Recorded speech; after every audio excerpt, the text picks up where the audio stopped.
Assalamualaikum warahmatullahi wabarakatuh. Saya Maya Anggita Winanda. Hari ini saya akan menjelaskan mengenai intervensi psikologi. Nah, yang akan kita bahas ada 8. Yang pertama ada intervensi psikologi, yang kedua ada promosi kesehatan mental dan jenis intervensi. Yang ketiga ada rehabilitasi, yang keempat dasar-dasar psikoterapi, yang kelima psikoterapi kognitif, behavior, dan pendekatan terkini. Yang keenam ada intervensi individu, kelompok, dan komunitas. Yang ketujuh ada intervensi dalam organisasi. Dan yang terakhir adalah evaluasi intervensi. Yang pertama, apa sih intervensi psikologi itu? Intervensi psikologi adalah upaya pencegahan perubahan dengan fungsi-fungsi psikologis yang tidak sehat. Hal ini diupayakan agar fungsi psikologi yang tidak sehat tersebut dapat membaik dan menjadi sehat.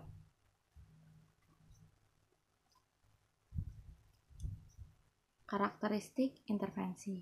Pertama ada individual, merupakan terapi yang berfokus pada hubungan interpersonal.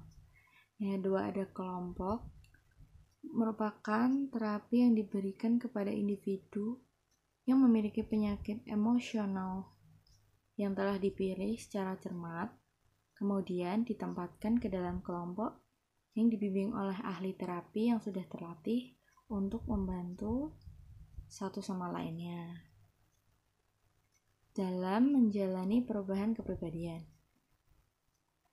Bisa dilakukan misalnya kepada kelompok pecandu narkoba, kelompok pecandu game online, dan sebagainya. Ketiga ada organisasi. Intervensi ini biasanya dilakukan oleh perusahaan.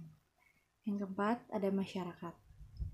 Biasanya dilakukan pada sekelompok masyarakat desa, kecamatan, kabupaten, bahkan masyarakat sebuah negara. Macam-macam intervensi psikologi. Ada intervensi psikoterapi, yang kedua ada intervensi psikoterapi suportif, yang ketiga ada intervensi psikoterapi edukatif, yang keempat ada intervensi psikoterapi rekonstruktif, yang kelima ada intervensi behavioral, yang keenam ada intervensi fenomenological, yang ketujuh ada intervensi rehabilitasi psikososial, yang kedelapan ada intervensi preventif, yang kesembilan ada intervensi preventif tersier, kemudian ada intervensi preventif sekunder, kemudian ada intervensi preventif primer, ada intervensi psikoanalitik, dan yang terakhir intervensi eksistensial humanistik. Kemudian promosi kesehatan mental, yaitu segala bentuk kombinasi antara pendidikan kesehatan dan intervensi yang dirancang untuk memudahkan perubahan perilaku dan lingkungan yang baik bagi kesehatan. Kemudian ada intervensi psikologi primer, yaitu intervensi untuk coping terhadap stres, mengurangi stres, hingga pencegahan agar tidak stres. Biasanya intervensi primer dilakukan oleh ahli dan profesional dalam meminimalisir masalah sosial, psikologis, dan sosial ekonomi. Kemudian ada intervensi psikologi tersier, yaitu usaha mencegah konsekuensi jangka panjang ataupun jangka pendek dari keparahan gangguan yang dialami penderita. Preventif tersier berguna untuk mengurangi tingkat gangguan mental setelah sakit. Rehabilitasi psikososial adalah salah satu contohnya. Kemudian ada rehabilitasi. Rehabilitasi merupakan restorasi, yaitu perbaikan atau pemulihan pada normalitas atau pemulihan menuju status yang paling memuaskan terhadap individu yang pernah menderita satu penyakit mental. Kemudian jenis-jenis rehabilitasi, ada rehabilitasi medis, pendidikan, sosial, vokasional, dan rehabilitasi dalam keluarga. Kemudian ada fungsi rehabilitasi. Yang pertama ada fungsi pemahaman, yaitu memberi pemahaman dan pengertian tentang manusia dan masalahnya dalam hidup, serta bagaimana menyelesaikan masalah dalam hidup secara baik, benar, dan mulia. Kemudian ada fungsi pengendalian, memberikan potensi yang dapat mengarahkan aktivitas setiap hamba Allah agar terjaga dalam pengendalian dan pengawasan Allah SWT, sehingga tidak akan keluar dari hal kebenaran, kebaikan, dan kemanfaatan. Yang ketiga ada fungsi analisa ke depan. Sesungguhnya dengan ilmu ini seseorang akan memiliki potensi dasar untuk melakukan analisa ke depan tentang segala peristiwa, kejadian, dan perkembangan. Yang keempat ada fungsi pencegahan. Dengan mempelajari, memahami, dan mengaplikasikan ilmu ini, seseorang dapat terhindar dari keadaan atau peristiwa yang membahayakan dirinya, jiwa, mental, dan spiritual atau mentalnya. Yang terakhir ada fungsi penyembuhan atau perawatan. Rehabilitasi akan membantu seseorang melakukan pengobatan, penyembuhan, dan perawatan terhadap gangguan atau penyakit, khususnya terhadap gangguan mental, spiritual, dan kejiwaan seperti dengan berzikir, hati dan jiwa menjadi tenang dan damai. Spirit dan etos kerja akan bersih dan suci dari gangguan setan, jin, iblis, dan sebagainya. Kemudian ada tujuan rehabilitasi. Yang pertama, terwujudnya sikap masyarakat yang konstruktif, memperkuat ketakwaan dan amal keagamaan dalam masyarakat. Yang kedua, memberikan kepada setiap individu agar sehat jasmani dan rohani, atau sehat mental, spiritual, dan moral, atau sehat jiwa dan raganya. 3. Responsif terhadap gagasan-gagasan pembinaan atau rehabilitasi.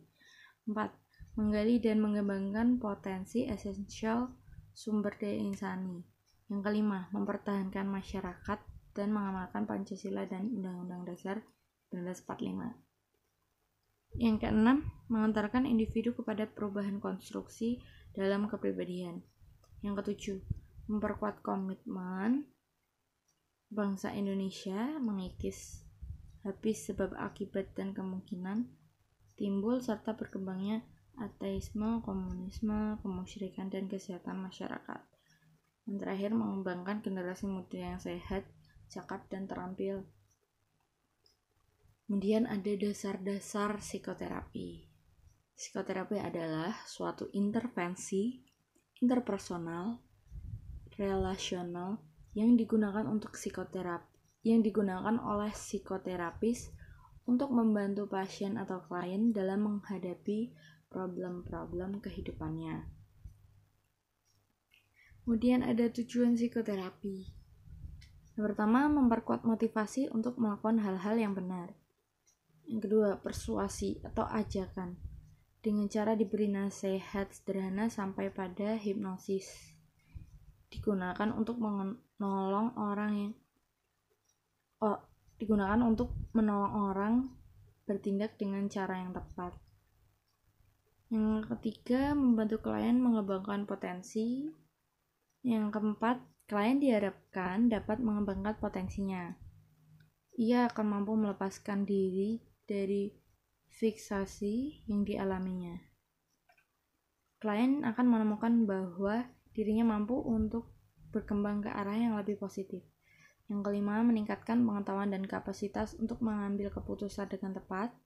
Yang keenam, meningkatkan hubungan antar pribadi. Yang terakhir, mengubah status kesadaran untuk mengembangkan kesadaran, kontrol, dan kreativitas diri. Kemudian ada psikoterapi kognitif.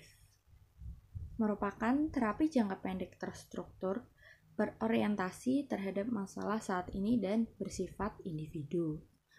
Terapi kognitif adalah terapi yang mempergunakan pendekatan terstruktur, aktif, direktif, dan berjangka waktu singkat untuk menghadapi berbagai hambatan dalam kepribadian, misalnya ansietas atau depresi. Kemudian ada psikoterapi behavior. Teori behavioristik dengan model hubungan stimulus responnya mendudukan orang yang belajar sebagai individu yang pasif. Respon atau perilaku tertentu dengan menggunakan metode pelatihan atau pembiasaan semata. Munculnya perilaku akan semakin kuat bila diberikan penguatan dan akan menghilang bila dikenai hukuman.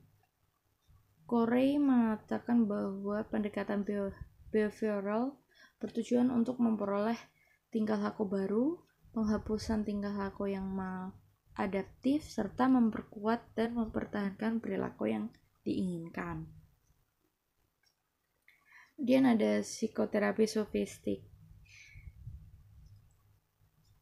Psikoterapi Islam adalah proses pengobatan dan penyembuhan dengan melalui bimbingan Al-Quran serta as-sunnah Nabi Muhammad SAW, atau secara empirik adalah melalui bimbingan dan pengarahan Allah, malaikat-malaikat, dan Rasul.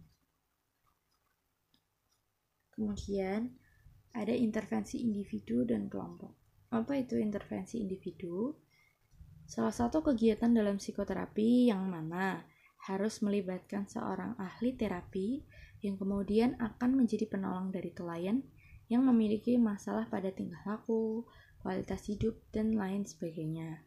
Kemudian intervensi kelompok adalah terapi yang diberikan kepada individu yang memiliki sebuah penyakit emosional yang mana telah dipilih secara cermat, kemudian ditempatkan ke dalam kelompok yang dipimpin oleh ahli terapi agar dapat menjalani perubahan kepribadian.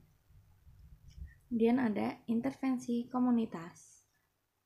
Pada terapi komunitas biasanya menggunakan pendekatan psikoedukasional yang mana memberikan pendidikan, pelatihan keterampilan bangun, dan dukungan kepada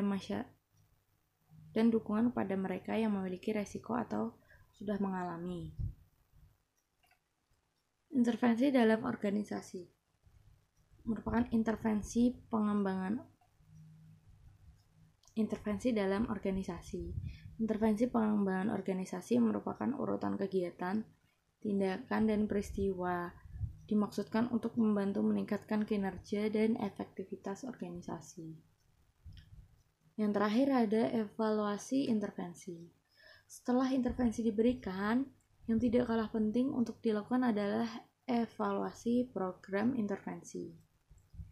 Evaluasi ini ditujukan untuk mengetahui hal apa saja yang menjadi catatan penting selama proses intervensi yang dapat berpengaruh terhadap analisis hasil.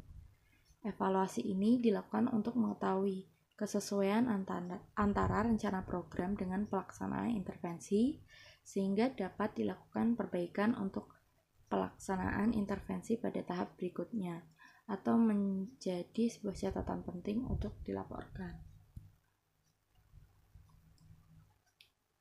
Kode etik intervensi psikologi. Yang pertama, intervensi dalam bidang psikologi dapat berbentuk intervensi individual, kelompok, komunitas, organisasi, maupun sistem. Yang kedua, metode yang digunakan dapat berbentuk psikoedukasi, konseling, dan terapi. 3. Psikoedukasi adalah kegiatan yang dilakukan untuk meningkatkan pemahaman atau keterampilan sebagai usaha pencegahan dari munculnya perilaku yang tidak diinginkan. Yang keempat, munculnya dan atau meluasnya gangguan psikologis di suatu kelompok, komunitas atau masyarakat, serta kegiatan yang dilakukan untuk meningkatkan pemahaman bagi lingkungan tentang gangguan yang dialami seseorang setelah menjalani psikoterapi. Yang terakhir, psikoedukasi dapat berbentuk pelatihan dan tanpa pelatihan. Terima kasih.